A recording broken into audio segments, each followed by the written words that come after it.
Welcome back to Srimathi Soujanya channel. Vinayaka Chavithi వస్తుంది కదండి. Very low బడ్జెట్లో బ్యూటిఫుల్గా పూజ బ్యాక్గ్రౌండ్ డెకరేషన్ ఎలా చేసుకోవాలో నేను ఈ వీడియోలో చూపించేస్తాను. ఈ డెకరేషన్కి మనకి ఏదైనా ఒక కార్డ్బోర్డ్ బాక్స్ ఉంటే చాలు. ఎటువంటి ఫ్రేమ్లు కూడా అవసరం లేకుండానే చాలా మంచి లుక్ వస్తుంది. దానిపైన ఇలా ఏదైనా ఒక దుపట్టా కానీ లేదంటే ఏదైనా బార్డర్ ఉండే శారీతో కానీ ఈ విధంగా ఫుల్గా కవర్ చేసుకోవాలి.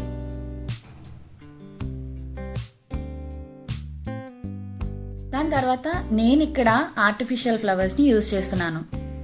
ఇవి లేకుంటే ఫెస్టివల్స్కి మార్కెట్లో బంతిపూల దండలు అమ్ముతారు కదా, వాటిని కూడా తెచ్చి యూజ్ చేసుకోవచ్చు. ఈ ఆర్టిఫిషియల్ ఫ్లవర్స్ అయితే నేను మీషోలో తీసుకున్నాను. 10 స్ట్రింగ్స్ నాకు 200 రూపీస్ పడింది. ఒక్కసారి ఇలా కొని ఉంచుకుంటే మన ఇంట్లో అన్ని ఫంక్షన్స్కి బాగా యూజ్ చేసుకోవచ్చు. తర్వాత సింపుల్గా కింద ఒక బ్లౌజ్ పీస్ని పరుచుకుని పైన పీట పెట్టి ఏదైనా ఒక స్వచ్ఛమైన క్లాత్ని ఒకటి వేసి దాని చుట్టూ కూడా ఇలా ఫ్లవర్ గార్లెండ్ తోటి డెకరేట్ చేశాను. దానిపైన వినాయకుడి ఆసనం పెడుతున్నాను. ఇది కూడా నేను కార్డ్బోర్డ్ బాక్స్తోనే తయారు చేశాను.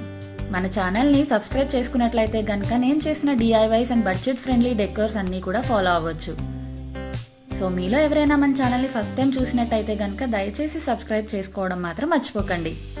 ఇక్కడ నేను ఒక రింగ్ తీసుకుని దానికి ఇలా ఫ్లవర్ గార్లెండ్స్ చుట్టి చిన్న బ్యాక్ డ్రాప్ లాగా తయారు చేశాను. మన ఛానల్లో దానికి సంబంధించిన డీటెయిల్ షార్ట్ అప్లోడ్ చేశాను.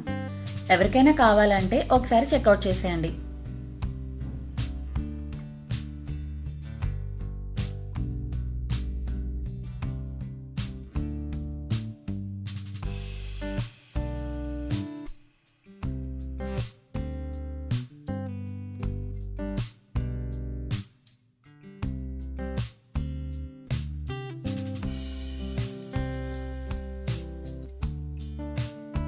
మన ఫైనల్ లుక్ అయితే ఇలా ఉందండి.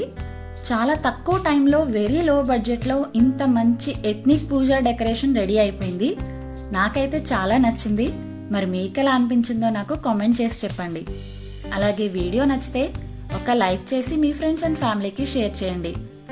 మరిన్ని మంచి మంచి వీడియోస్ కోసం నా ఛానల్ని సబ్స్క్రైబ్ చేసుకుని పక్కనే ఉన్న బెల్ ఐకాన్ని క్లిక్ చేయడం మాత్రం మర్చిపోకండి. మరొక మంచి వీడియోతో మళ్ళీ కలుద్దాం. Thanks for watching.